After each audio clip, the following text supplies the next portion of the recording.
Kamishiro's story begins in the monotony of everyday life, the same commute, the same job, and the same dull routine that slowly drains his spirit. He'd always been told that sticking to a predictable schedule would lead to happiness, but a quiet part of him still craved something more.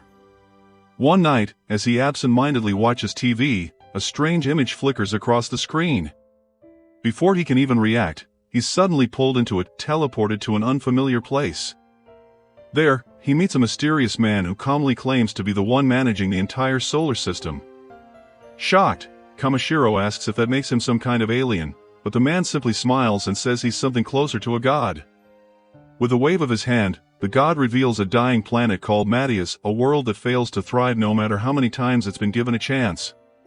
Civilizations rise and fall, over and over again, and the god admits the failure has gone on for too long.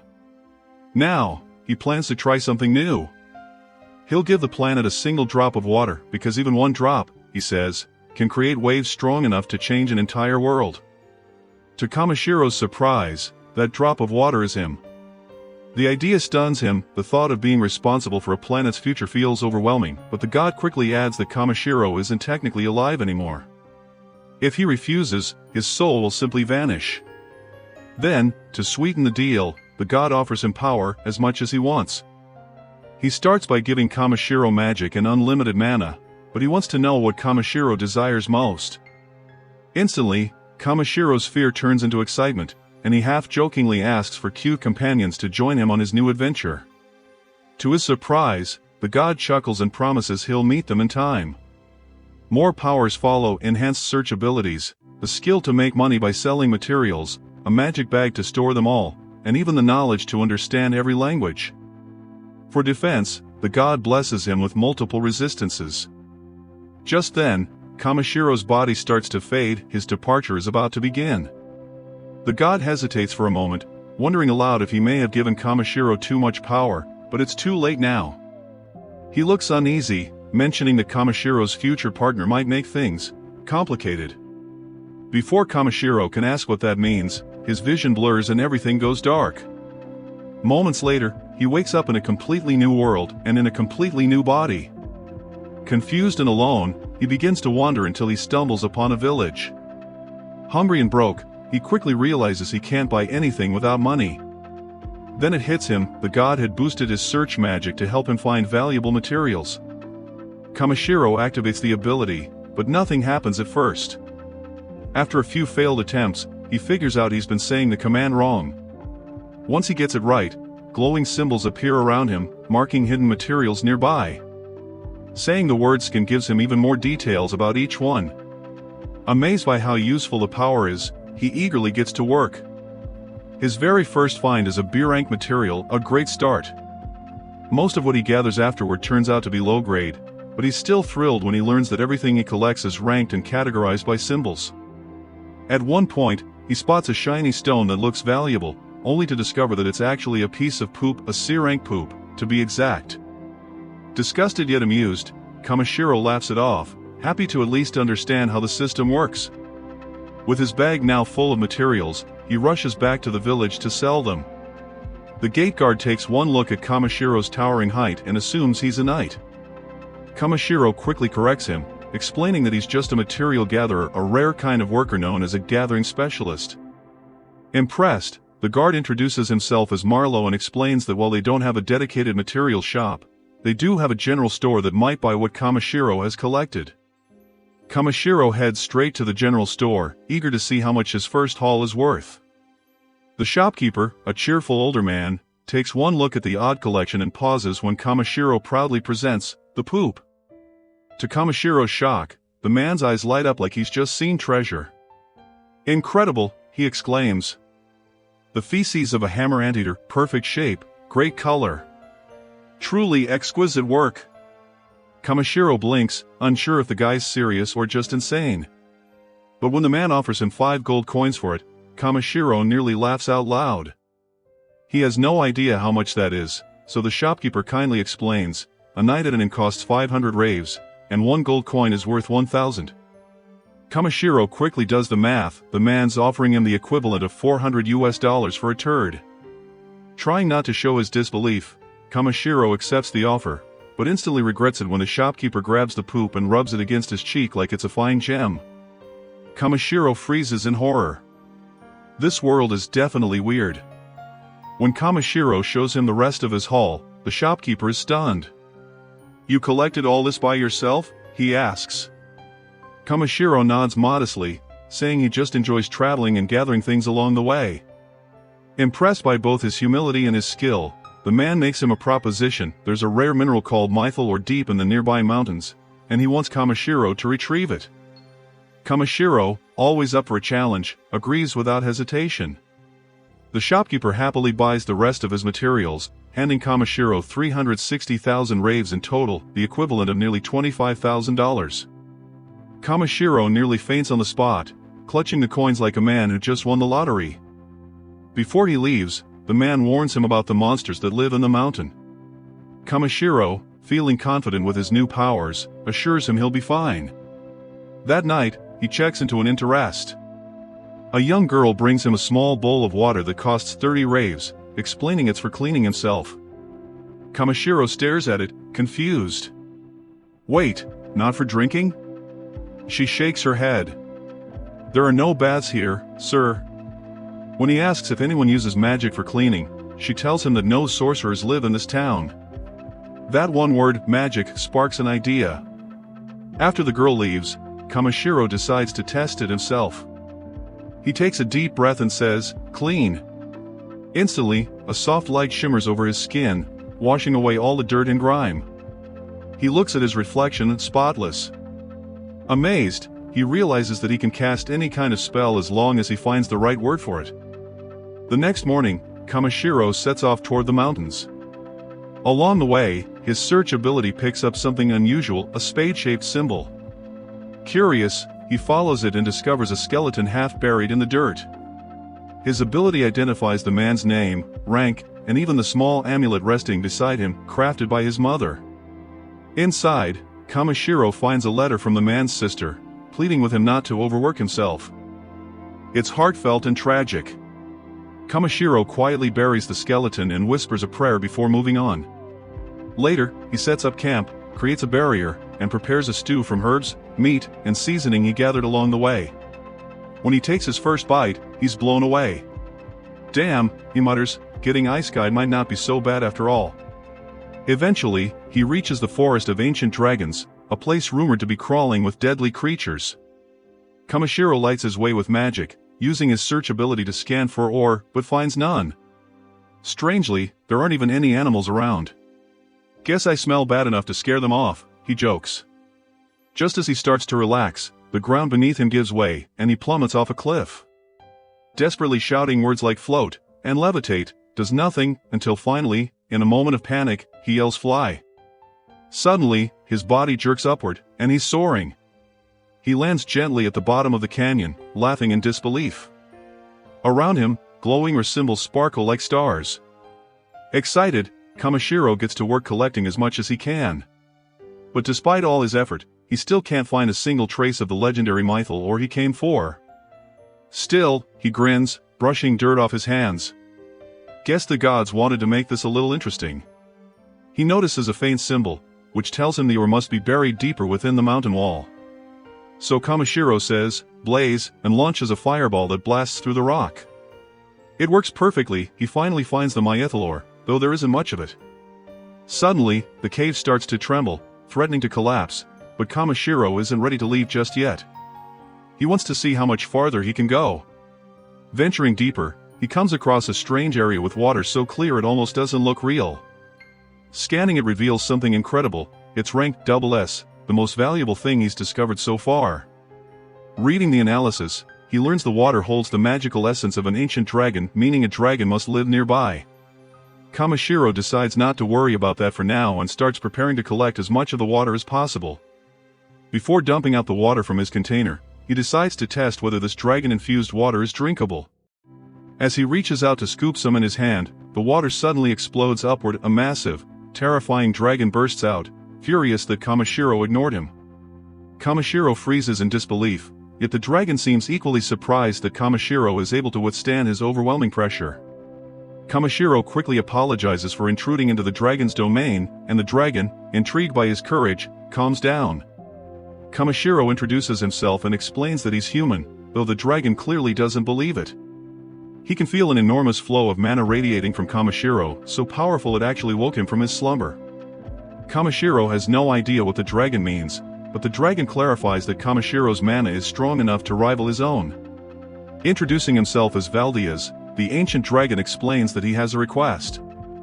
He senses that Kamishiro's pure strength might be the key to awakening his unhatched child. Of course, Valdias doesn't expect this favor for free. He promises to reward Kamishiro with a large amount of myethalore in return. Valdias shows Kamishiro the dragon egg that refuses to hatch. Unsure what to do, Kamishiro listens as Valdias instructs him to pour his mana into it, the same way he once created his light. Kamishiro says, "Heat," and channels his energy into the egg. Suddenly, a surge of immense power erupts around him. Something feels terribly wrong, but Valdias bursts out laughing. Before Kamishiro can react, his body begins being pulled into the egg itself. He panics, thinking about how little time he's spent in this world, and how much he still wanted to see before dying. Moments later, he finds himself in a strange void where a mysterious voice calls him reckless. At first, Kamishiro thinks it's the god he met earlier, but soon realizes it's someone else, a girl. She tells him she's been manipulating this world for tens of thousands of years, yet it took Kamishiro just one day to disrupt everything. She's clearly not happy about it. Kamishiro can't understand what she's talking about, but before he can ask, she simply sends him away. Kamishiro reappears in the real world, dazed but relieved to see that the dragon egg has finally hatched. Valdias, overjoyed, asks Kamishiro to name the baby dragon. Kamishiro hesitates, unsure if it's his place, but Valdias assures him it's fine, the dragon already has a true name. Kamishiro just needs to give it a common one. Kamishiro thinks for a moment, then names the baby dragon B. Valdias tells B to explore the vast world freely and join Kamishiro on his journey. Kamishiro protests, saying the baby dragon was just born and shouldn't be leaving home so soon, especially with a stranger like him. But Valdias isn't worried. He tells Kamishiro he's even stronger than himself, so he trusts him completely. Before they part, Valdias fires a beam of light at Kamishiro's bag, filling it with myethalore as his promised reward. He then bids Kamishiro farewell. Kamishiro turns to B and formally asks if he'd like to travel with him on his adventures. B happily agrees, and Kamishiro can't help but smile. But first, he gives the little dragon a much-needed bath, scrubbing away the smell of the cave. Once they're both ready, Kamishiro and B head to the surface, where B gets to see the outside world for the very first time. Trying to navigate through the forest at night could be dangerous, and Kamishiro was really starting to get hungry. He told B that they should set up camp for the night instead of continuing on. Inside Kamishiro's item box, there was a large supply of the rare SS rank magic element water. It was mana water infused with the overflowing essence of an ancient dragon, an essential substance for raising a dragon hatchling like B. As it turned out, Kamishiro didn't just have a little of it. Valdias had actually linked his item box directly to an underground lake. That meant they had an endless supply. Kamishiro encouraged B to drink as much as he wanted so he could grow up strong and healthy. B, being kind-hearted, offered some to Kamishiro too. When Kamishiro took a sip of the SS rank water, he was amazed by how pure and refreshing it tasted. Before it got too dark, Kamishiro created a magical barrier using some magic stones. According to the encyclopedia he had bought from Jerome's shop, magic stones were considered extremely valuable. However, thanks to the divine abilities granted to him, Kamishiro could actually create them quite easily. Surprising even himself, Kamishiro used one of those stones to start a fire and began cooking. He perfectly seasoned a piece of meat and started preparing a stew. It was only his second attempt at making meat soup, but it turned out so delicious that he felt like he could eat it forever. B drooled at the sight of the tasty stew, so Kamishiro served him a bowl, warning that it might be hot. The eager little dragon ignored the warning and ended up burning his tongue. Kamishiro cooled it down properly and helped B eat like a patient caretaker. Once the food was ready to eat safely, B dug in happily. With their stomachs full, B relaxed contentedly while Kamishiro felt relieved to see that the dragon could eat more than just water. It meant they could share meals together from now on. Kamishiro got excited thinking about all the new recipes he could try for both of them. He also couldn't help but wonder if he felt lonely after leaving his father, but B simply hugged him tightly. Kamishiro understood the gesture. B was telling him that as long as they were together, everything would be fine. Kamishiro found B's tiny size adorable but was stunned to learn that such a small creature was already rank B. And B's list of abilities and skills looked impressive. Even so, Kamishiro didn't care much about ranks or power. To him, B was still a kid, one who needed good care and proper guidance. Kamishiro grew serious and told B that even if he was stronger, that didn't mean he could act recklessly. Voldias would definitely be upset if anything happened to him. But B didn't respond, he had already dozed off. The next morning, Kamishiro climbed back up the cliff he had fallen from earlier and returned to the same forest. In daylight, it looked far less eerie than it had the night before. Wondering what might have changed overnight, he brushed off the thought, deciding the forest was probably just mysterious by nature. He took the opportunity to gather materials, reminding himself to focus on collecting rank C items. Using his search ability, Kamishiro revealed several item symbols and found a number of interesting objects scattered around. Suddenly, B rushed to his side, looking terrified.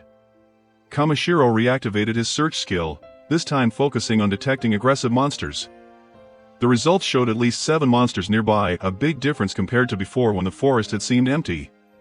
He realized his body odor, which had likely been repelling monsters earlier, must have faded. Regardless, they were now in danger. Still, Kamishiro wasn't discouraged. Defeating these monsters would give him battle experience and maybe even provide useful materials. But the situation escalated fast when a giant rock falcon appeared behind them. It was a rank C beast, yet Kamishiro wasn't intimidated. Compared to the terrifying Voldias, the rock falcon looked kind of cute. His ability revealed that the creature's meat was rich and sweet with fat. Kamishiro's fear turned into excitement. He could already picture it as the perfect ingredient for his next recipe. Kamishiro quickly protected himself and B with a magical shield, then summoned a barrage of ice needles to attack. He never liked taking lives, but when it came to hunting, he did it only out of necessity, survival. The icy projectile shot forward, piercing the beast cleanly. Kamishiro grinned in satisfaction, celebrating the fact that he just earned himself some fresh, tasty meat. But B's nervous chirp cut his moment short. More beasts were headed their way. Rather than panic, Kamishiro smirked. To him, they were just more walking bundles of food. He cast a speed spell and another command to reduce his body weight. In an instant, his body became light, and he shot into the air. Once airborne, Kamishiro hardened his arms and legs, then came crashing down onto one of the monsters like a meteor. The impact sent a shockwave through the ground. His punches hit way harder than he expected, and his kicks, now amplified by his tall, strong build, were devastating. One by one, he ripped through the pack, taking down the wolves with solid blows until the area was clear. When the battle was over, Kamishiro took a breath and gathered up all the meat he'd worked for. But just as he finished packing, his senses picked up even more monsters approaching. He realized he couldn't keep brawling like this forever and needed a new plan. B overheard him and immediately flapped his wings, trying to lift them both out of danger. It was rough going at first, but B refused to give up. Moved by the little dragon's determination, Kamishiro used reduction again to make himself lighter and help. The result was a bit too effective. The next thing Kamishiro knew, they were shooting straight up into the sky. Calmly, almost too calmly, he told B they were going way too high. B panicked and let go, and Kamishiro screamed all the way down until B swooped back in and caught him just before he hit the ground. Shaking from the adrenaline, Kamishiro checked his map and realized they had covered a massive distance. He thanked B sincerely for working so hard to get them out of danger alive. Then he reminded him, laughing, that humans weren't quite as sturdy as dragons, so he needed to be gentler. B, not understanding a word of it, just looked puzzled. Kamishiro chuckled and waved it off, telling him it was no big deal and that he'd be counting on him again in the future. B's eyes lit up with excitement, and the next thing Kamishiro knew, he was being crushed in a dragon-sized hug that nearly squeezed the life out of him. Once they regained their composure, Kamishiro checked their bearings and noted they were still days away from reaching the next village. B, however, seemed more interested in the stick Kamishiro was holding, a simple-looking branch he'd stuffed into his bag. When Kamishiro examined it using his ability, he was surprised to discover it came from a legendary tree known as Yggdrasil, and that it was actually double S rank material. Then B suddenly got a mischievous sparkle in his eyes. He blew his breath all over the branch, coating it in a shimmering mist. Kamishiro watched, confused but intrigued until the branch began to glow and reshape itself into a staff. B's breath, infused with mana, had awakened the power within the Yggdrasil branch. Kamishiro stared at the newly formed staff in disbelief. He'd always told others he was just a humble material gatherer, so carrying something like this could make people suspicious. It looked amazing, almost too amazing, and he definitely didn't want anyone thinking he was some flashy mage. That thought barely crossed his mind when a low, feral growl echoed through the woods. Kamishiro instantly warned B to stay on guard. But before he could react, B charged ahead fearlessly, forcing Kamishiro to follow close behind.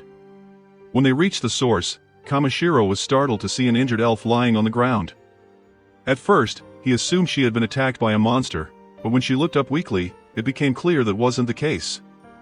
Her stomach growled loudly, almost beast-like, and Kamishiro realized this ferocious sound was just hunger. The elf confessed she hadn't eaten in 3 days and desperately needed water. Kamishiro handed her the last of his normal drinking water, earning heartfelt gratitude as she thanked him for saving her life. Still, her stomach wouldn't stop growling, so Kamishiro remembered the lunch the innkeeper had packed for him and reached into his bag to share it.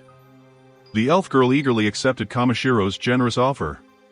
He couldn't recall ever reading about an elf acting so casually in any of the books he'd studied. But as she ate, she suddenly froze mid-bite, causing Kamishiro a moment of concern. Then he realized it wasn't that anything was wrong, the food was just unbelievably delicious. The girl's eyes sparkled as she declared that the taste made her feel like she'd ascended to heaven. Kamishiro chuckled and told her it was probably just because she'd been starving. She then clutched her stomach dramatically and exclaimed that she had been revived purely to eat more of his cooking. Still, something about her story didn't sit right with Kamishiro. He pointed out that they weren't too far from the nearest village, certainly not far enough that she should have run out of provisions. The elf awkwardly claimed she had simply been in too much of a hurry to pack food, but that raised even more suspicion. Travelers always carried rations on long trips. Sensing his doubts, the girl looked increasingly uncomfortable. Then, unexpectedly, her secret weapon came to her rescue, her smell. Kamishiro had always imagined elves would carry the scent of spring air, maybe even with a hint of peppermint. But this one smelled like cow manure. She was mortified and snapped back that she couldn't help it after camping outdoors for days. With that, she thanked Kamishiro for the meal, still pouting about his comment, then hurried off, claiming she was in a rush. After she left, Kamishiro took his time collecting materials as he and B made their way toward the forest's edge. Just as they exited, luck seemed to smile on them. A carriage happened to be passing by. Kamishiro's eyes widened as he realized the carriage wasn't being pulled by a horse, but by a unicorn. In this world, though, unicorns were actually quite common, only a ranky creature. The carriage driver noticed Kamishiro's staff and wondered aloud if he was a mage. Kamishiro quickly clarified that he wasn't just a guy who gathered and traded materials. Strangely, this answer only impressed the driver more. Skilled gatherers were apparently very rare. Kamishiro hadn't expected that reaction. To him, being a specialist gatherer didn't sound like a big deal. The driver kindly offered him a ride to the next village. Kamishiro hesitated at first, noting that his large frame might make things cramped, but the carriage turned out to be spacious and the family inside was warm and friendly. He noticed something curious. Ever since arriving in this world, kids seemed to like him a lot. Maybe it was because he'd sort of become a parent figure himself now, thanks to B. He didn't mind the attention, though he quietly hoped he wasn't being a burden to the family. The father reassured him that helping each other was a core rule in their village. The whole family lived by that principle, and Kamishiro admired their courage, especially traveling with young children through dangerous lands. The children talked excitedly with him, but Kamishiro gently warned them not to trust strangers so easily. He said that for all they knew, he could have been a bandit. The boy just smiled and said he already knew Kamishiro was a good person. When Kamishiro asked how he could be so sure, the boy explained that they carried a special bell that rang whenever someone dangerous was nearby. Kamishiro thought it was an impressive tool and even considered making one of his own. Everyone soon introduced themselves properly, and just as the atmosphere relaxed, the children heard faint chirps coming from Kamishiro's coat. Their curiosity spiked immediately. They begged to see what kind of pet he was hiding. Kamishiro smiled awkwardly and warned that it was a rare monster. A woman named Eliza raised an eyebrow and pointed out that monsters weren't all that rare. Many adventurers kept them as companions. Relieved to hear that, Kamishiro nodded and told B to come out, but not to bite anyone. The little dragon emerged with an innocent smile, instantly winning the kids over. The parents, however, froze in shock when they realized what they were looking at: a dragon. Kamishiro chuckled nervously. Given their surprise, he wisely decided not to mention that B was actually the child of an ancient dragon. The family immediately assumed that Kamishiro must be a dragon knight, given that he was traveling with a dragon. But he quickly clarified, saying he had simply stumbled across a dragon egg by chance. That answer only made them more astonished. Hatching a dragon from its egg was practically impossible for a human. No one had ever heard of such a thing. As B continued to playfully nudge him, Kamishiro realized just how incredibly rare dragons really were in this world. Eliza explained that even dragon knights were seldom seen, let alone an actual dragon companion. Kamishiro, remembering all the RPGs he used to play, couldn't help but chuckle to himself. If he ever met a real dragon knight, he'd probably end up staring uncontrollably. That evening, the group set up camp. Poron, the father, was amazed when Kamishiro pulled out magic stones that created a protective barrier to keep monsters away. On top of that, B was sharp enough to alert them if any danger came near. With both layers of safety in place, Kamishiro reassured the family that they could rest easy that night. When Eliza mentioned it was time for dinner, Kamishiro politely asked if he could cook for everyone. She agreed, and the children's eyes grew wide with excitement as he began unloading a mountain of ingredients. They whispered to each other, wondering if he was secretly a mage, but Kamishiro laughed and explained that his bag was actually an item box capable of storing an enormous amount of stuff. Soon, Kamishiro finished his signature meat soup, but this time he added a new side dish: a mushroom and vegetable salad. When he served it, the aroma filled the air and the food looked so good that no one could wait any longer. The whole family dug in enthusiastically. The wife and kids praised the food between every bite, saying they'd never tasted anything so delicious. But then Poron suddenly froze mid-meal, his expression shifting strangely. Everyone panicked, thinking something might be wrong, until they realized he wasn't choking, he was crying. The taste had moved him to tears. Poron admitted that after eating nothing but dry jerky during their long journey, seeing his children so happy to eat real food was overwhelming. Kamishiro couldn't help but burst out laughing at how emotional the father had become. Still wiping tears, Poron declared that Kamishiro must be a mage, the wizard of taste. The nickname made everyone laugh, and soon after, someone picked up an instrument, and the entire family joined in to play a cheerful tune together. Laughter and music filled the campfire atmosphere, and for the first time since arriving in this world, Kamishiro felt truly at peace. He realized that spending time with others like this, sharing food, laughter, and simple moments, felt so much warmer than eating alone in silence. That night, before going to sleep, he wished B good night and looked up at the glittering stars, smiling with genuine happiness. The next morning, Kamishiro found joy in the little things, washing a pair of scissors and humming quietly to himself. Eliza walked by, surprised to see him up so early. Kamishiro smiled and said he was just doing a bit of maintenance. He thought back on everything that had happened so far and realized that maybe all these coincidences weren't coincidences at all. Perhaps being a material gatherer truly suited him. After breakfast, Kamishiro asked if he could take the reins and steer the wagon. Poron agreed, though the unicorn pulling it was moving pretty slowly. Kamishiro gently urged it to go faster, and to everyone's surprise, the unicorn instantly obeyed, galloping along with enthusiasm. Poron laughed, stunned that the creature had taken such a liking to Kamishiro so quickly. B fluttered up and joined them at the front of the wagon, and before long, the group reached their destination, Tormi village.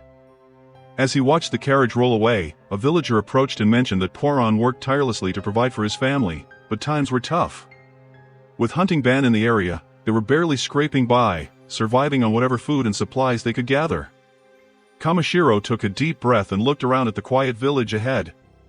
For now, it was time for the next chapter of his journey to begin. Hearing about Poron's struggles made Kamishiro finally understand why the man had been so emotional over his cooking. He had taken it for granted at first, but now it really sank in. The abilities that allowed him to gather rare materials were a true blessing. After reflecting on this, Kamishiro headed back to Jerome's shop to report on the job he had done for him. He laid out everything he had collected during his journey, and then, with a hint of mischief, added one special item he hadn't mentioned before. Jerome had originally sent him to collect mithril ore, but Kamishiro had secretly slipped in a piece of mithril magic ore just to see how the expert would react. Jerome picked up the unfamiliar rock and studied it closely. The room fell silent except for the sound of his low groaning as he examined it from every angle. The tension started making Kamishiro nervous. Finally, Jerome broke the silence. "Kamishiro," he said in a near whisper, "do you have any idea what you brought me?" Jerome's voice was filled with disbelief as he explained that this wasn't just any mineral, it was mithril magic ore, a legendary material said to be a solid mass of pure mana. Even a few small fragments of it could replace all the magic stones used throughout the entire kingdom. Wars could be fought over a piece that size. Kamishiro stood speechless, stunned to realize the magnitude of what he had found. Jerome smiled, pleased that the gravity of the discovery was finally hitting him. But Kamishiro quickly played it down, insisting that he had simply come across it by chance. He didn't want anyone to know just how powerful his gathering ability really was. Jerome, however, wasn't easily fooled. He concluded that Kamishiro must have incredible luck and skill, a natural talent for being in the right place at the right time. Still, he reminded him that talent alone wasn't enough. "If you want to truly master this craft," Jerome said, "you need knowledge and knowledge about the world, about materials, and about where to find them." That's when he made a suggestion. Kamishiro should head to the city of Belgaum, a vast city much larger than their small village. There, he would find countless sources of information, and more importantly, the Adventurers Guild, a place filled with explorers, researchers, and merchants who specialized in rare items. Jerome explained that after learning about the world, Kamishiro would know exactly what to look for, and the shops in Belgaum would pay prices 10 times higher than he ever could. Though he wished he could keep Kamishiro's skill to himself, he knew it wouldn't be right. He wanted Kamishiro to grow, to make a name for himself, and to reach his full potential. Kamishiro wasn't really chasing fame, but the idea of expanding his knowledge and finding even rarer materials excited him. That night, he stayed up late reading and taking notes. He learned that adventurers were divided into many roles: combatants, gatherers, support specialists, and more. For the first time since being transported to this world, Kamishiro felt a true sense of direction. He decided he would travel and see everything this new world had to offer. As an adventurer, he could earn a living while doing exactly what he loved: exploring and discovering. His next goal was clear: he would join the guild in Belgaum. Still, there were a few things he wanted to do before leaving the village. He brought the rock falcon he had defeated earlier to the butcher and asked her to process it.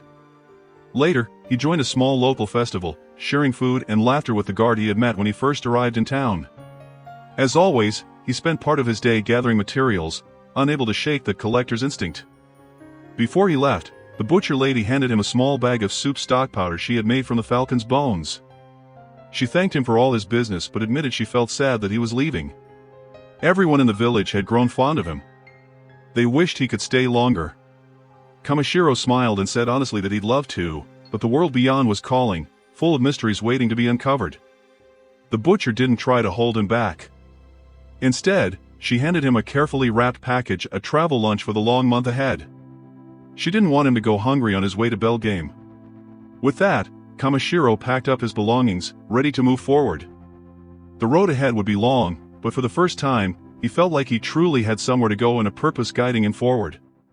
Kamishiro thanked the butcher for the travel lunch, but she still couldn't hide her concern for him. Worried that he might go hungry, she packed him even more food. It was a bit overwhelming, but Kamishiro smiled in gratitude. Good thing he had an item box that could carry it all.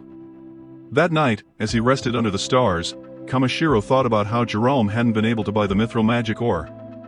The material was unbelievably valuable, but instead of selling it, he began wondering if he could put it to good use, not for himself, but for the village that had shown him so much kindness. Feeling indebted to everyone there, Kamishiro decided he wanted to create something that would benefit them. An idea struck him: he could use magic to fuse the mithril magic ore with a lamp and turn it into something extraordinary. He closed his eyes and pictured the final product clearly in his mind, visualizing exactly how it should look once the fusion was complete. When the image felt right, he chanted the command, "Combine." A soft glow enveloped the objects as his magic activated, merging the ore and lamp into one. Once the light faded, Kamishiro used his skin ability to appraise the result, and his eyes widened with satisfaction. It had worked perfectly. The next morning, the villagers all gathered to see Kamishiro and be off. Poron tried his best to hold back tears, while Marlowe, the guard, gave their giant friend a firm handshake. Kamishiro smiled and handed him the lamp he'd created. "It might look like just an ordinary lamp," he explained, "but it's actually a powerful magic tool. Once activated, it projects a barrier around the entire village, one that blocks anything with malicious or harmful intent. The villagers gasped in disbelief. None of them had ever even heard of a magic artifact capable of something that incredible. Marlowe asked, hesitant, if Kamishiro really intended to give away such a precious item for free. Kamishiro nodded. This is my way of saying thank you, and to make sure everyone here stays safe until I come back someday. The villagers were deeply moved, thanking him one after another. Kamishiro smiled warmly and told them that Tormi village would always be his home. Back in his shop, Jerome had a strange suspicion about the so-called magic lamp. He couldn't quite believe Kamishiro would simply hand out an item of that kind. So he decided to examine it himself. His eyes nearly popped out of his head. The lamp's core wasn't powered by an ordinary stone, it was made using the priceless mithril magic ore. There's no way he actually used it, Jerome muttered. Before anyone could stop him, Kamishiro and B were already long gone, sprinting into the distance, vanishing beyond the horizon. The villagers waved as he disappeared, wishing their kind-hearted hero luck on his journey ahead. Days later, Kamishiro and B enjoyed the peaceful rhythm of their travels until a huge shadow appeared up ahead. A quick scan revealed it was a rank M land crab, an enormous and dangerous creature. The analysis offered detailed information, but one detail stood out most to Kamishiro: the crab was edible. Well then, he said with a grin, guess tonight's dinner is decided. Just as the monster advanced, Kamishiro hardened his body with a defensive spell, but B dashed ahead first. The little dragon unleashed a supersonic roar that blasted through the air, rattling the creature's shell and dealing massive damage. The crab collapsed in seconds. Kamishiro was stunned. He hadn't even known B could do something like that. But before he could celebrate, several more crabs appeared, surrounding them completely. Well, more ingredients for the pot, Kamishiro muttered until horror struck. These crabs didn't move sideways like normal ones. They charged straight toward him. Wait, they can move forward, he shouted, panicking. Luckily, B swooped in and lifted him into the air. The charging crabs smashed into each other below, stunning themselves. When the first one staggered back to its feet, Kamishiro grinned. Round 2, huh? Perfect. I was just getting warmed up. Channeling mana into his staff, he invoked his finishing move, Doria. It wasn't anything fancy, just Kamishiro swinging his staff like a baseball bat, but the impact sent the giant crab flying out of sight. One by one, the monsters fell until the field grew quiet again. That evening, Kamishiro cast his hardening spell on his hands and carefully dissected the crabs. He tossed the pieces into a massive pot, added water, and brought it to a boil over a steady flame. Once bubbling, he sprinkled in plenty of salt and watched a savory steam rise. When the meal was ready, he and B cracked open the shells and feasted. The flavor was incredible, rich, sweet, and buttery. Kamishiro couldn't stop smiling. Traveling the world, fighting monsters, and discovering new foods, this was exactly the kind of life he wanted. A few days later, he finally reached the outskirts of Belgaum. Towering fortress walls loomed above him, vast and beautifully crafted. The city was massive, and according to the map, its Adventurers Guild was the largest one on the continent. Kamishiro took a deep breath, his heart racing with excitement. A new chapter of his journey was about to begin. Before entering the city of Belgaum, Kamishiro had to go through an inspection, so he joined the long line of travelers waiting by the gate. Wanting to blend in and avoid attention, he discreetly cast a spell to disguise his item bag, making it look like a regular travel pack. When it was finally his turn, he quietly told B to stay calm and hide inside his coat. As usual, the guards were intrigued when he told them he was a material gatherer, a job that was considered extremely rare. They assumed he had come to the city to sell his goods, but Kamishiro explained that he was actually here because he wanted to learn more about the Adventurers Guild. The guards smiled and told him he was in the right place. Belgaum was famous as the city of commerce and adventure, after all. Before letting him pass, one of the guards explained that they needed to cast a spell called Avery's on him, a detection magic used to check if newcomers were suspicious. Kamishiro stood still as the spell washed over him in a soft wave of light. Everything went smoothly, the spell showed nothing unusual, and even the contents of his bag passed inspection without issue. Kamishiro let out a quiet sigh of relief. But his curiosity got the better of him. What exactly did other people see when they looked at his stats? He decided to test it using his scan ability. The first attempt only showed the guard's status screen, but his second try worked. To his surprise, his own status looked almost completely blank. It said he had not yet been assigned a rank and could use magic, but none of the extraordinary abilities granted to him by the god were visible. He realized that his hidden skills must not appear on status displays at all. The guards finished their inspection and gave him clearance to enter. But then one of them frowned at the detector in his hand. "That's odd," he murmured. "It's showing something called the Blessing of the Dragon?" Kamishiro hesitated for a moment, then decided he might as well be honest. He opened his coat, and poked his head out with a cheerful chirp. The guard's jaws dropped, then one of them blurted out, "He's adorable," before quickly correcting himself and noting the presence of a dragon companion. According to city law, all tame monsters or familiars needed official tags to confirm ownership. Kamishiro rummaged through his bag and found a small charm, the one the village children had given him before he left. Smiling, he tied it gently to Bee's tail, using it as a makeshift identification tag. The guard nodded, "Everything checked out. I'll just make a note for the mayor's records that a dragon has entered the city," he said. "Shouldn't cause any trouble." With that, Kamishiro was welcomed into Belgame. Stepping through the gates, he was struck by the incredible diversity of people around him: merchants, adventurers, scholars, and craftsmen from all walks of life. The city was bustling with life and color, and Kamishiro couldn't help but feel as though he had stepped into an entirely new world all over again. Without wasting time, he made his way straight to the Adventurers Guild. Inside, a friendly receptionist named Ariana greeted him at the counter and handed him a registration form. Kamishiro realized this would be his first time writing anything in this world. He had been able to read and understand the language perfectly from the start, thanks to the god's blessings. But writing, that was something he hadn't tried yet. Curious, he began filling out the form in his old language. To his surprise, the letters shimmered and transformed on the page, shifting automatically into the local script. Kamishiro blinked in disbelief, laughing softly to himself. He had no idea which of his skills caused that, but it was definitely convenient. When Ariana reviewed his form, she smiled politely and asked if he had any prior combat experience. Kamishiro nodded and listed the monsters he had defeated so far. But Ariana needed proof. Thinking for a moment, Kamishiro warned her, "I do have proof. But it's kind of big." She shrugged. "That's fine." A second later, she screamed as Kamishiro pulled an enormous crab out of his item bag, its massive shell crashing onto the table and smashing it to pieces. Ariana jumped back in shock, staring wide-eyed. "That's a Montblanc crab." Kamishiro nodded calmly. "Yep. Pretty valuable too." After a moment of stunned silence, Ariana regained her composure and said that it would indeed count as acceptable proof of his hunting experience. A heavily built, bear-like adventurer nearby eyed Kamishiro suspiciously. Seeing him casually pull out something that large, he muttered that Kamishiro must have an item bag. To verify, the man activated his own detection ability on him, but when the results returned normal, he smiled and told Ariana, "He's telling the truth." Kamishiro stood there with a sheepish grin while Ariana tried to get the guild table replaced.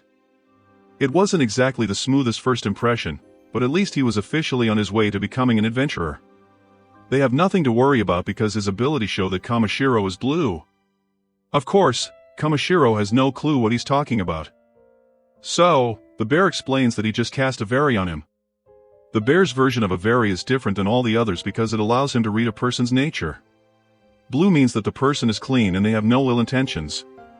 With that done, the bear says that it's time to move on to the appraisal process and payment. Ariana quickly explains that Kamishiro is here to register because the bear thought that he was here to sell the giant crab. Kamishiro then shocks everyone as he explains that he doesn't sell these crabs, he eats them. Bear Man wonders if Kamishiro has a party with him. So, he says that he's in a party with his little dragon friend. Of course, everyone is amazed by this because a material gatherer is rare enough, but one that travels with a dragon is unheard of. Rumors have actually started to spread about a gatherer that travels with a dragon, so everyone is excited to see such a promising rookie adventurer. Despite Kamishiro's best efforts, he seems to have drawn quite a bit of attention to himself, so he realizes that it just can't be helped. Ariana gets him away from all the people and finishes up his registration. She explains that according to guild rules, everyone starts from the lowest rank F, and she gives our hero his adventurer's bracelet. He points out that they are matching now, and the two prepare to finally start their new journey. A while later, Kamishiro gives all the items he found on the skeleton near Tormei village to the guy's family. The adventurer's name was Belend, and according to the guards, he took a quest in order to buy medicine for his father. Kamishiro assures them that Belio was not in agony when he passed, but they can't help but cry. His mother is disappointed because Bello is always so reckless and causing so much trouble, but Kamishiro explains that he was trying to do something good for them. They thank Kamishiro for bringing his belongings, but it's clear that the father's health is declining. Kairo was only planning to give the belongings back to them, but he comes up with a better idea. He asks them for permission to help and says that this thing he's planning to do will only take a minute. Later, Kamishiro goes to sell a bunch of materials at the guild. The appraiser has never seen mushrooms as big as the ones Kamishiro has brought, and he explains that the client Kamishiro is doing a job for is very pleased. So much so that he has requested to work specifically with Kamishiro in the future. Ariana arrives and reveals that this last client isn't the only one. There are tons of requests asking specifically for Kamishiro, and Ariana has brought him just a few of them. There are far too many for Kamishiro to handle right now, but he does accept a few of them. As Kamishiro takes a bath, he thinks about how it's already been 2 weeks since he arrived in Belgaum. When he first came to this public bath, it was disgustingly dirty, so he used his clean ability on it to make the water crystal clear. Thanks to that, he can now wash away his fatigue at the end of every single day. A new friend named Clay arrives to greet Kamishiro, and he explains that he's taken a bath earlier than usual because his old wound is acting up. Clay has heard that Kamishiro was able to use healing magic, and there are rumors going around that he healed a really sick person in the slums. That person's actually Belly's father that Kamishiro healed earlier. Kamishiro would rather not get attention for this. So, he just says that he was just imitating what he has seen before. The rumors also say that Kamishiro helped him for free, and he confirms that he did. This is of course very generous, as he could have made a ton of gold for doing such a miracle, but Kamishiro doesn't care about that. Instead, he's worried that doing it for free might make the doctors in the city hate him. Clay can only laugh about Kamisu's overwhelming thoughtfulness, and he decides to change his subject. He reminds Kamishiro that he just received a notification saying that he can now raise his rank, but Kamishiro is satisfied with his current rank. There doesn't seem to be a single ounce of greed inside of Kamishiro. So Clay points out that he will stand out even more by being that way. It's valid criticism. So Kamishiro says that he does have some greed because he would like to have super sharp scissors for harvesting materials. Of course, that isn't what Clay had in mind, so he suggested that Kamishiro study up on more common sense stuff. Later, Kamishiro receives payment for another job well done. The guild employees are always telling Kamishiro that he should submit his request to raise his rank because they believe that he will have no trouble achieving a much higher rank. Kamishiro explains that he's not interested because he's not planning on trying to climb the ranks at all. He is sure that if he does, then he will just get into more troublesome stuff. Kashiro just wants to live the simple life while taking it easy at the lowest rank. He does feel a bit guilty because they seem to really want him to rank up, but Kamishiro is unwilling to give up his peaceful life. Unfortunately, we learn that he won't have a choice as someone barges into the guild announcing that goblins are attacking. It's terrible news, and Kamishiro's peaceful life is about to take a hit. The guild orders for everyone ranked and higher to gather at the northern station. Ariana goes down the list of A-rank adventurers, but 2 out of the 3 are out on a job. The third one, however, is Clay, and he's still in town. He is called the Dragon King of Honor, and Ariana is sent to get him. Kamishiro's listening, but he thinks about how he's only rank F, and this is none of his business. Unfortunately, he's stopped from leaving and told that he will be going with the other adventurers. Of course, our hero is shocked, but he can't refuse to help the town.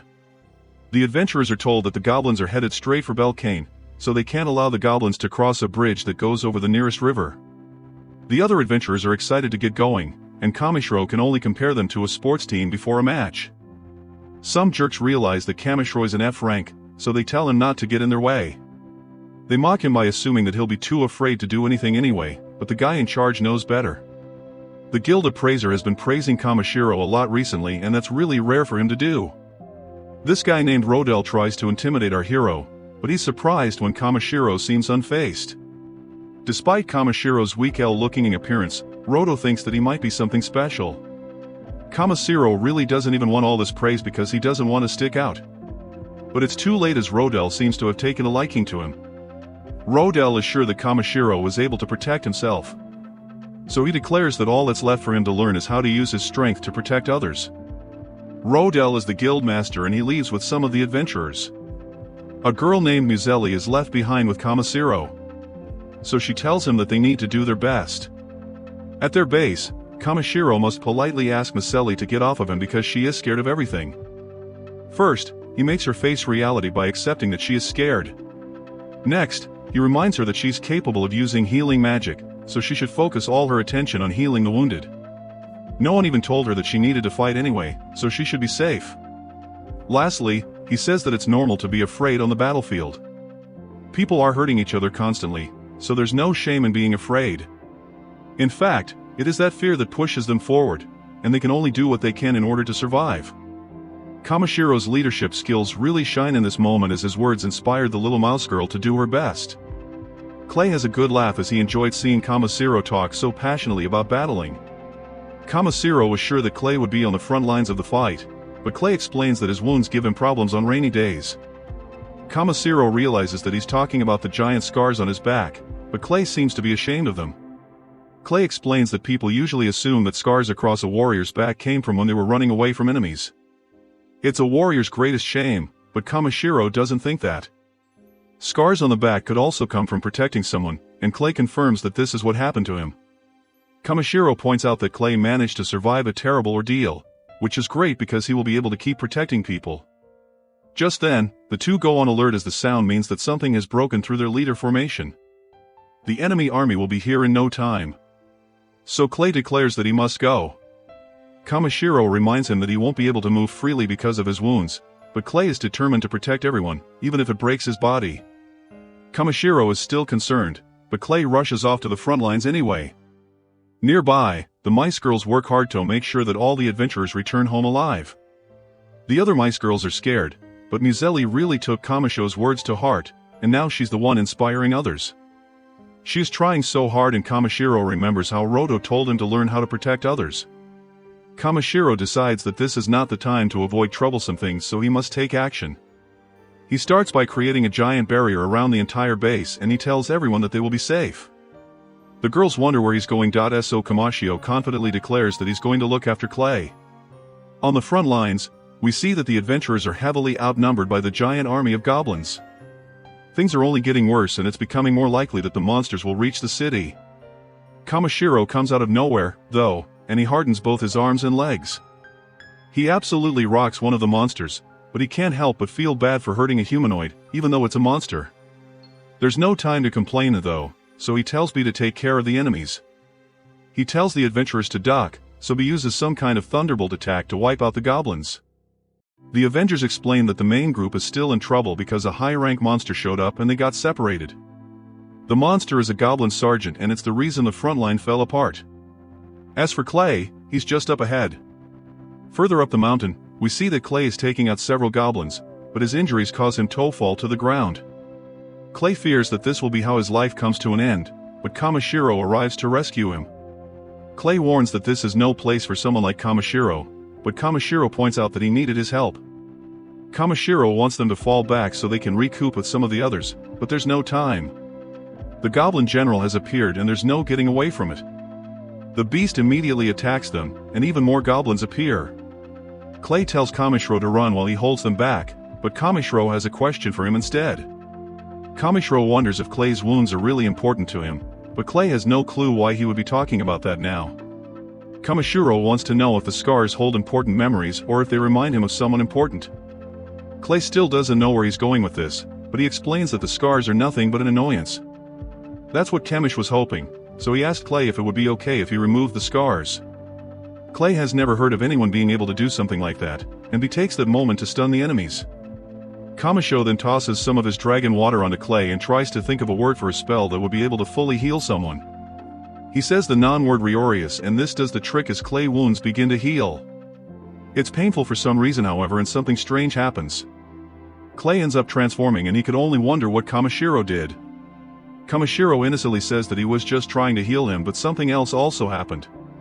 Clay is a giant now and he says that he can feel his power overflowing. He isn't just healed because he feels like he's back in the prime of his youth. Clay then goes on an absolute rampage and he leaves no enemy standing. Roto arrives a while later and he sees how Kamishiro unlocked Clay's true power. That isn't all, as he was also told about the heavy magic spells that Kamishiro was using to fight before. These aren't the acts of an ordinary person. So he demands to know who Kamishiro really is. Kamishiro, like always, just says that he's an F-rank adventurer that's good at gathering materials. And Rodel can tell that he won't be getting any more information out of him. He accepts Kamishiro's answer and tells him that he will be rewarded for his work. Kamishiro thanks him and Rodel explains that they will likely count on him again soon. That night, we see that Clay has returned to normal, but he wants answers. Kamishiro tries to act like nothing happened, but Clay can feel something fiery inside himself. He wants to know exactly what Kamishiro did. So Kimuro explains that he just splashed them with magic element water and casts rid of Furious. Kamishiro comes clean about the water coming from an underground cave with an ancient dragon in it. And Clay is shocked to learn that this means that B is the descendant of an ancient dragon. Kamishiro explains that he thought that the water would accelerate Clay's recovery and he had to act fast in the emergency situation. Clay determines that Kamishiro is capable of using high healing spells, but Kamishiro corrects him by saying that he's just imitating them. He just imagines what a healthy body looks like, and it greatly improves the effectiveness of his healing. Clay is in disbelief, so he asked for Kamishiro to tell him who he really is. Kamishiro doesn't know what to do because he does kind of want to tell his friend the truth. The god that sent him here never said that he couldn't tell anyone, but Kamishiro knows that it could bring problems. Clay can tell that Kamishiro is having a hard time revealing the truth. So, he decides that if it's that difficult for him, then he won't force Kamishiro. Clay just thanks him before leaving, but Kamishiro decides to tell him. He trusts Clay more than anyone. So, Kamishiro reveals that he's from a different world. Things get very serious for a moment, but then Clay shows his disbelief. Kamishiro explains that his life ended in another world and he was revived in this one. Of course, Clay is shocked. So, Kamishiro tells him the entire story. It's pretty hard to believe, but it's undeniable that Kamishiro was able to transform Clay into a dragonite. Kamishiro has no clue what that is. So, Clay explains that dragonutes are an ancestral race that was the origin of the lizard men. Clay is honored to have transformed into one, but he was also scared because he felt like he was close to losing himself and destroying everything. Kamishiro is sure that he could learn to control it innately, but Clay wants him to be more serious.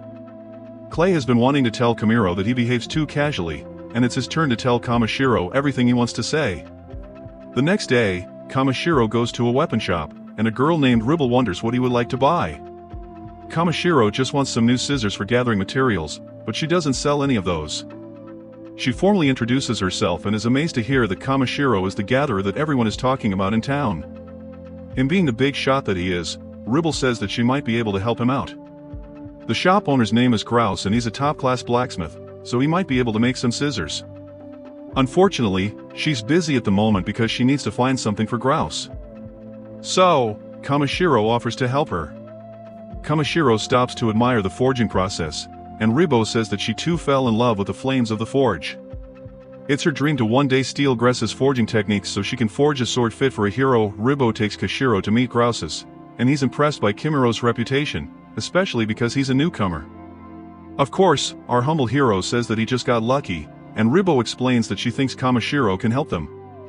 They need some Ilrar to make a sword that they want to enter into the craftsman exhibition.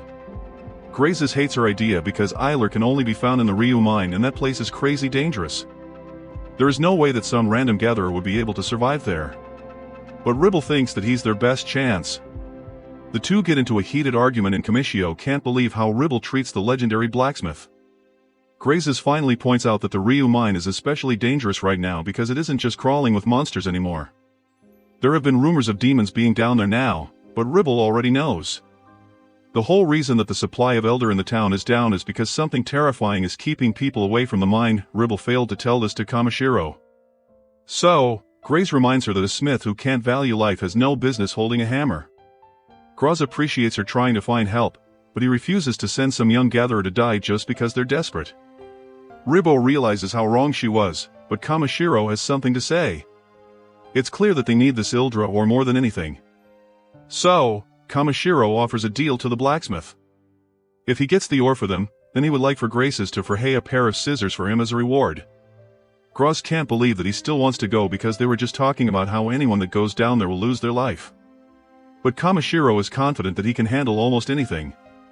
Kamishiro shows him one of the pincers he still has from defeating the giant crabs. And the guy is dumbfounded because it's a beast that even rank B adventurers struggle to fight. That's all the proof Grouse needs. So Kamishiro heads to the Rue mine. On their way, some other adventurers discuss some of the rumors that have been going around. Aside from the demons, they have heard that all the poisonous herbs in a nearby area suddenly withered away overnight. As if that wasn't enough, there has been several odd disturbances in the forest of white trees as well. That's actually where Kamishiro was a while ago, so he wonders if he had something to do with it. Kamishiro gets dropped off near a horse stable and he hears a familiar voice. This voice is furious because she requested a pure white steed that could gallop across the heavens, but instead she just receives some big bird. It isn't a horse at all, but the owner explains that anything that can haul cargo gets called a horse in these parts. That's true, even if it's a giant eagle or a giant raven. So, the girl apologizes. Kamishiro checks to see who it is and is not surprised to see that it's the elf girl that he met in the forest. The owner tells her that she might have better luck finding a white Pegasus in the place called Vosrol. The girl's stomach rumbles like crazy from starvation, so she begins her trip to the Dwarfen Kingdom. Kamishiro realizes that she's heading to the same place he is, but he cares more about gathering some materials on his way to Vosro. B loves a plan, so the two take their sweet time finding some rare mushrooms. There are tons of them in this area, so Kamishiro calls it a treasure trove of ingredients. There's even something called moonite grass, and it's the first thing Kamishiro gets. They take a while to remove properly, but Kamishiro says that they're worth it for their fatigue-relieving abilities. Just then, Kamishiro hears a terrifying noise, but isn't so surprised when he finds that it's coming from the elf girl's stomach. She's once again desperate for food and water. So, Kamishiro replays that scene from before by helping her. The girl is, of course, grateful, but she once again stinks like cow manure. Kamishiro instinctively uses his clean spell, and the girl is stunned to be cleaner than she's ever been. She has no clue what just happened, so Kamishiro simply explains that he couldn't just watch an elf fall from grace by being so dirty. The girl introduces herself as Brolight, and she thanks our hero for helping her twice. Now, Kamishiro says that it was no problem as he leaves, but Brolight refuses to let him go without repaying him first. Elves always repay kindness, but Kamishiro says that he didn't help her to get something in return. Brolight insists on helping Kamishiro with his work and she points out that his little dragon friend approves of her. B really seems to like her. So Kamishiro agrees to accept her help until they reach the next town.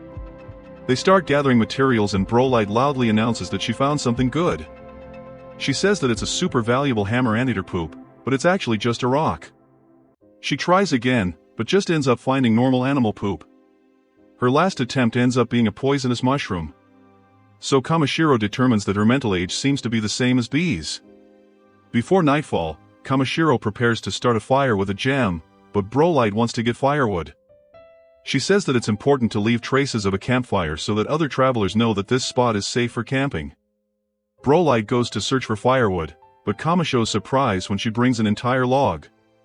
Brolight says that it won't be a problem, and she shows some incredible skills as she chops the log into perfect pieces.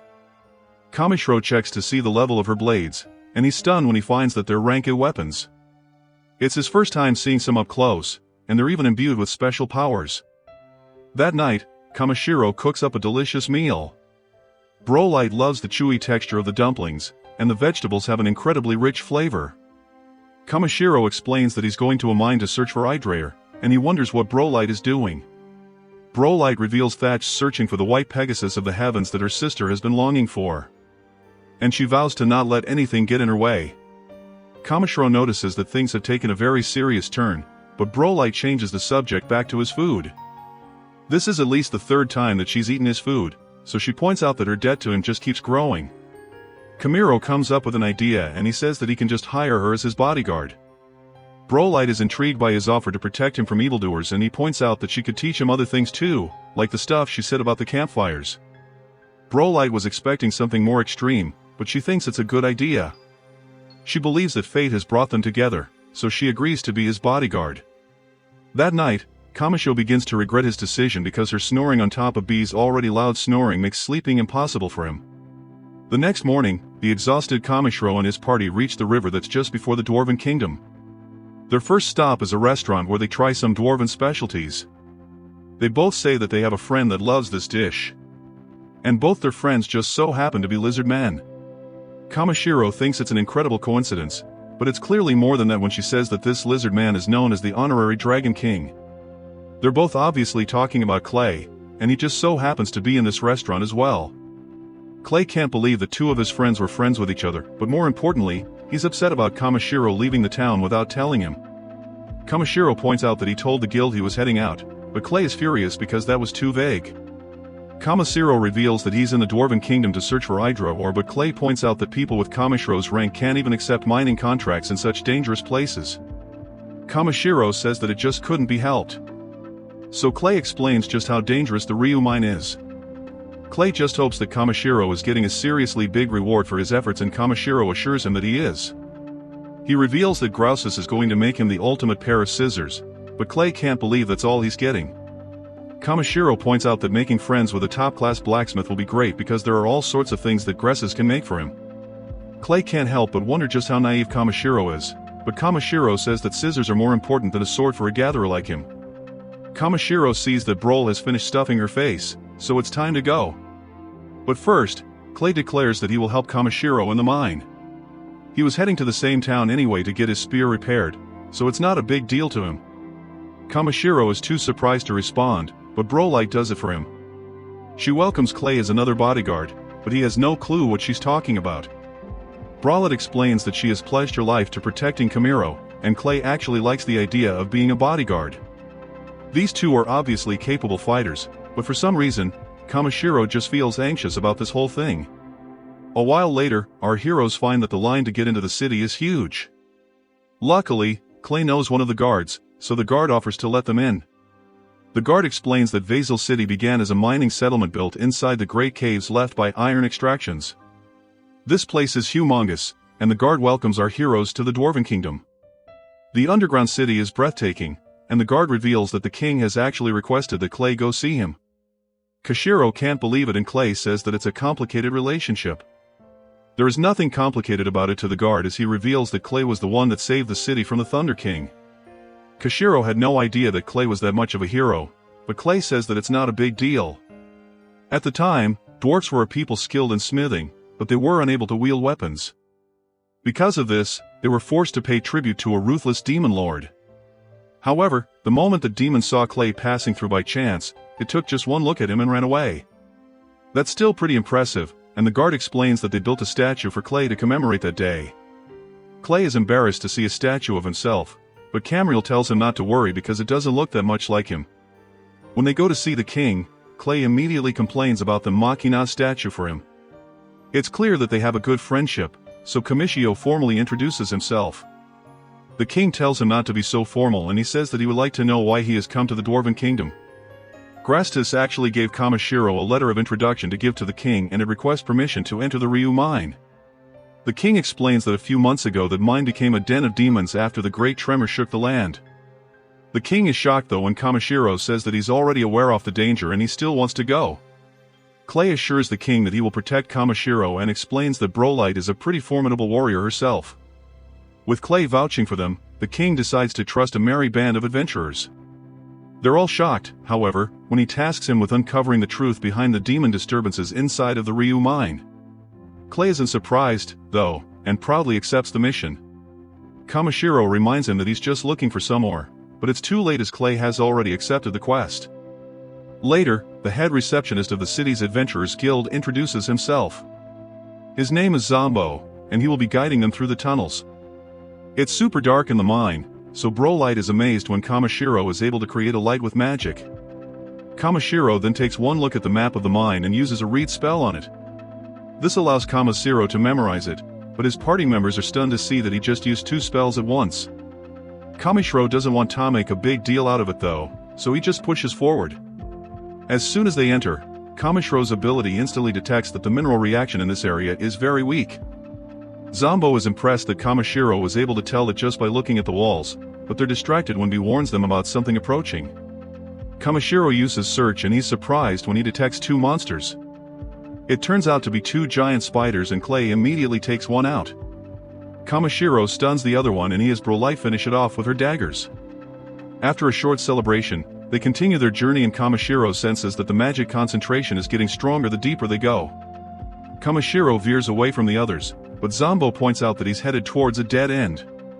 Kamishiro's ability has detected something, however, and it seems to be deep in the walls. Kamishiro asks Zombo for permission to try his own way of mining, so the dwarf allows it. Kamishiro tells everyone to step back and they could only wonder what he's planning to do. Kamishiro explains that he's setting a barrier and hardening the surface, but that's only the preparation. He then launches some projectiles while activating his explosion spell, and this causes the wall to completely blow up. All that's left is a ton of Ildrite vein, but Kamiro's disappointed that it is an Ilra ore. Zombo says that Ilra ore is nothing compared to this stuff because a light vein is exceptionally rare. Kamishiro jives at a little Scannerino and he finds that this stuff is a rank material. Clay can even feel the magic radiating from it and he says that it's practically a magic stone. UST then, B warns that something is nearby. The others go to see what it is, but Zombo is horrified by what he finds. It's his worst nightmare as the demon has appeared. The entire party is terrified, but Kamishiro's behavior has completely changed. He has gotten very serious and he tells everyone to let him handle this enemy alone. The others think that he's crazy, but Kamishiro just asks for them to let him have this one. He approaches the mysterious creature and Kamishiro declares that this prey belongs to him and B is just as serious and the monster finally reveals itself. Kamishiro can't believe that this type of opponent is even down here and his mouth begins to drool. It's a crab monster, so Kamishiro and B's eyes light up with thoughts of devouring it. Clay and Brolite can only watch in shock as B and Kamishiro drool over their dinner. Kamishiro has to calm the little dragon down a bit, but he can hardly control himself. He says that the monster is fresh enough to eat raw, but Clay reminds him that now is not the time to celebrate. Commercial is reminded of the danger they're in when he's forced to dodge the monster's attack, and Clay reveals that this thing is a tango crab. It's a ferocious rank M monster and it will take their entire team to take it down.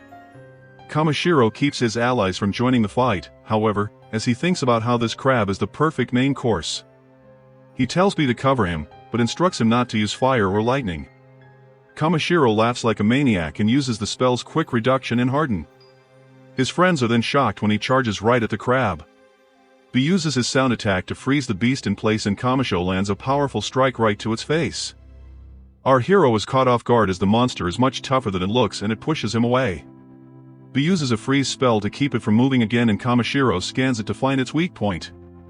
Once it's found, Kamishiro summons some ice spears and declares that it's time to end the fight. His ice shards completely cover the beast in ice, and everyone is amazed to see that Kamishiro and B were able to defeat it themselves. Clay can't help but wonder why Kamishiro didn't want their help, and he's clearly upset. Our hero apologizes for getting carried away, and he explains that he just didn't want to ruin the edible parts of the crab. Clay and Brolite's weapons are likely covered in blood, so Kamishiro feared that their blades would have made the crab taste terrible. Clay angrily reminds Kamishiro that he is his bodyguard, but Kamishiro points out that he has experience fighting crabs. Clay can't deny that Kamishiro's magic powers are off the charts, but Clay pleads for him to trust his teammates in moments of danger.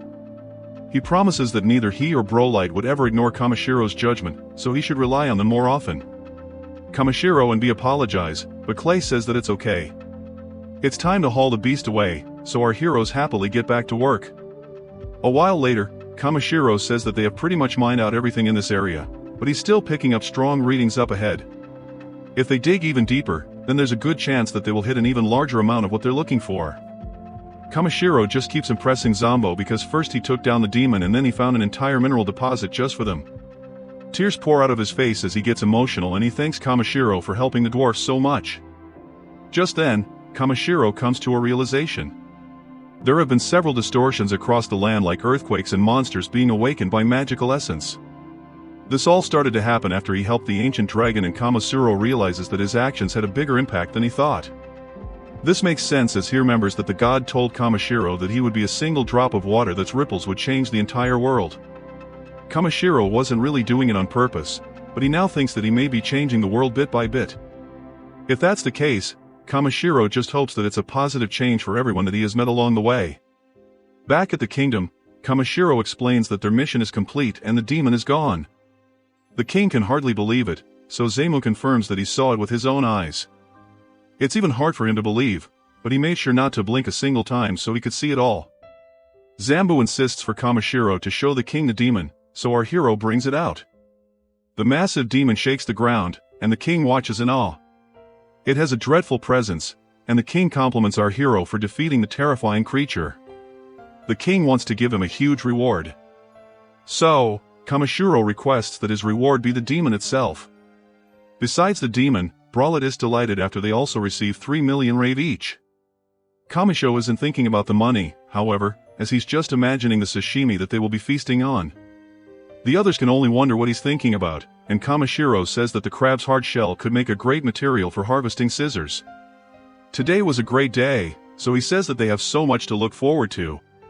The next day, things only get better as Bralette is given a true Pegasus of legend. It's just another reward from the king, and Bralette admires the horse's fine build. Clay's spear is repaired as well. So, now they can go home. Unfortunately, Bralette must go to her own home because she wants to give the Pegasus to her sister. Bralette says that she owes Kamishiro a huge debt, and it's one so big that she could spend her entire life and still not be able to repay it. Kamishiro tells her not to worry, however, because he got a crab out of the deal and he thinks that he got the better end of it. Kamishiro says goodbye to his bodyguard and she promises that they will meet again one day. She laughs like a psycho as she flies away and she tells them to prepare for her return. When they return to the guild, Ariana is shocked to see the two adventurers together. She is shocked when she thinks they formed the party together and Clay says that it's only temporary. The bunny's still excited about this though, so she runs to tell the other guild employees. Kamishiro points out that they never agreed to being on a team, but Clay says that it could work out. Kamishiro has some eccentric tendencies, and Clay feels like having someone to keep an eye on them could be useful to Kamishiro. Kamishiro thinks about how Clay can be a bit preachy sometimes, but traveling together with him might not be so bad. After some discussion, the two decided on a name for their team. They put a lot of thought into it and decided on the Azure Black Brigade. Back at the weapon shop, Kamishiro gives Grakus what he asked for. Gracias and Ribble begin to tremble, so Kamishiro explains that he figured that high purity ID would be perfect for forging a sword. They are too frozen to even say a single word. So, Kamiro fears that a light could be actually harder to work with when it's too pure. He becomes worried because they have been traveling for an hour now. But it turns out that they're just the happiest they have ever been. Their joy even brings them to tears and Ribble's so happy that they asked Kamishiro to do this job for them. The light is absolutely perfect, but Grace must tell his student to pull herself together. Ribble's quick to point out that Grouse is crying even more than she is. So they sob in each other's arms. Kamishiro is relieved to see how happy they are, and Gresses explains why this is so great. In his entire 120 years of life, Greases has never seen this much light in one place. It's incredibly rare and it will make for a great weapon. Kamishiro knew that its quality was high, but he didn't expect him to bet his moved. His scan results did say that the Ilra was perfect, but he thinks about how you can never be sure if something is exactly what a client is looking for. In the end, what matters more than market value is giving the customer exactly what they needed. Kamishiro never thought like this before. So he determines that he's finally starting to take pride in being a gatherer. This is so much a light that they won't even be able to pay him for it all. But Kamishiro reminds them that he only wanted a pair of custom scissors in return. He says that it can wait, however, because he wants them to focus on forging a sword so good that it wins first prize at the showcase. That's incredibly nice of him. So the two blacksmiths promise to do their best. 2 weeks later, Wade says that he's been looking all over for our hero. He has been summoned by someone important, and Clay recognizes the crest on the letter. It's from the house of the Luslovac family, and it's most likely the lord of that land. He's a territorial lord, so Kamishiro thinks about how it sounds like trouble waiting to happen. Kamishiro tries to say that he feels a stomach ache coming on, but Clay doesn't want to hear any pathetic excuses.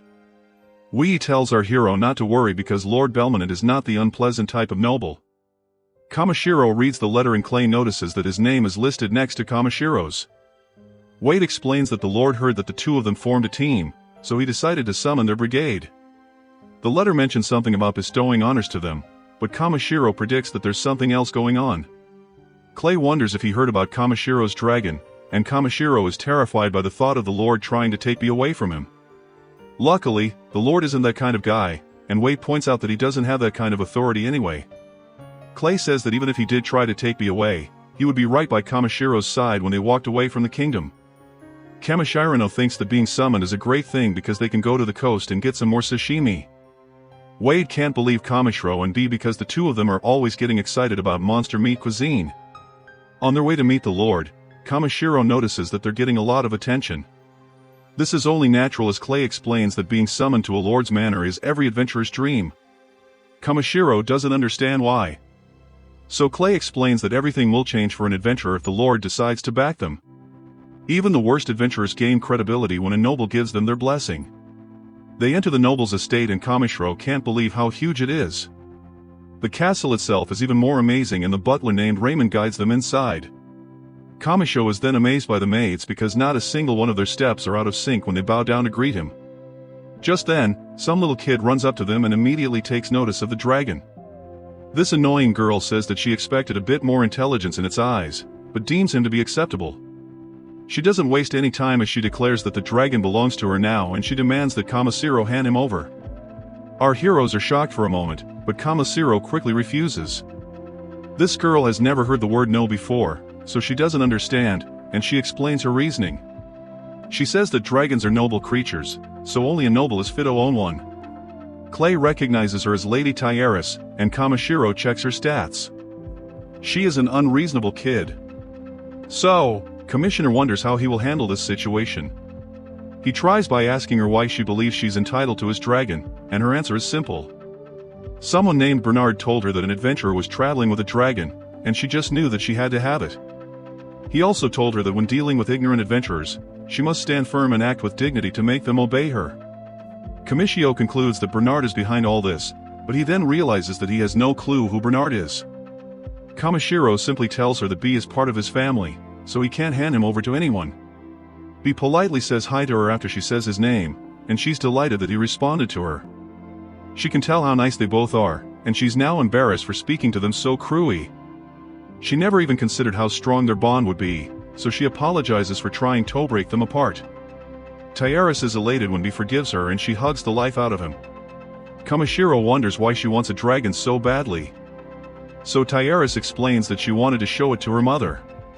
Just her father arrives to wonder what she's doing.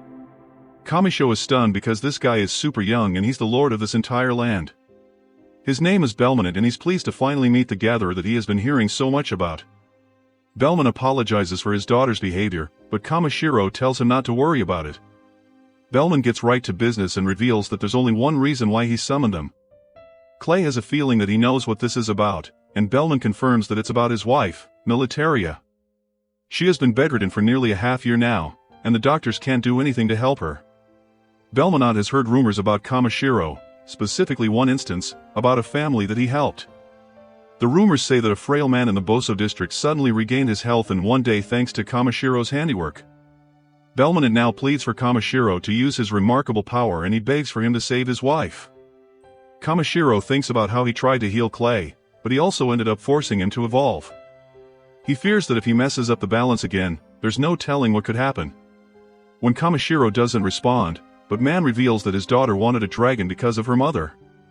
In a few days, TIAs would have to return to the royal capital for school. She thought that she could lift her mother's spirits by getting her an adorable creature that would stay at her bedside. Belmont admits that she can be foolish sometimes, but he says that Rarest has a kind heart. Clay's face is soon covered in tears as he can't believe how sad the story is.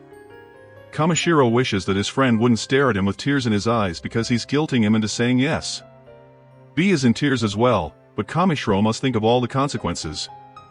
Belmont is a lord and if anything goes wrong with the healing, then he will be in huge trouble. Kamishiro can't help himself though, and Belmont is delighted to hear that he will help them. They go to Militaria's room and Kamishiro can tell that it hasn't been aired out in days. Military greets her beloved husband and Kamishiro are shocked by her sickly appearance. Belmont reveals to her that he brought the man rumored to heal illness with a mysterious power. So he calls Kamishiro over. Kamishiro would like to let some light in him first, but Belmont doesn't allow it. He says that his wife is sensitive to sunlight, so Kamishiro just gets to work. His scan reveals that she's riddled with illnesses. There are at least 5 things terribly wrong with her, and lots of her organs are failing.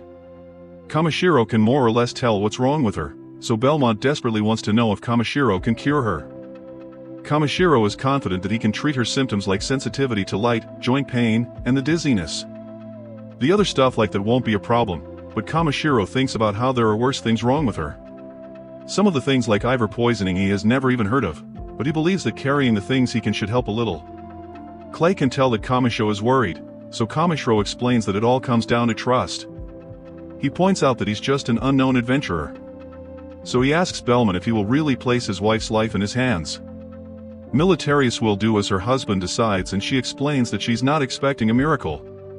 She begins to cry as she reveals that she just wants to hold Rarest in her arms again. That alone would be enough. So Billman begs for Kamishiro to save his wife. With that settled, Kamishiro declares that it's time to get started. Thanks for watching my recap. Make sure to like the video.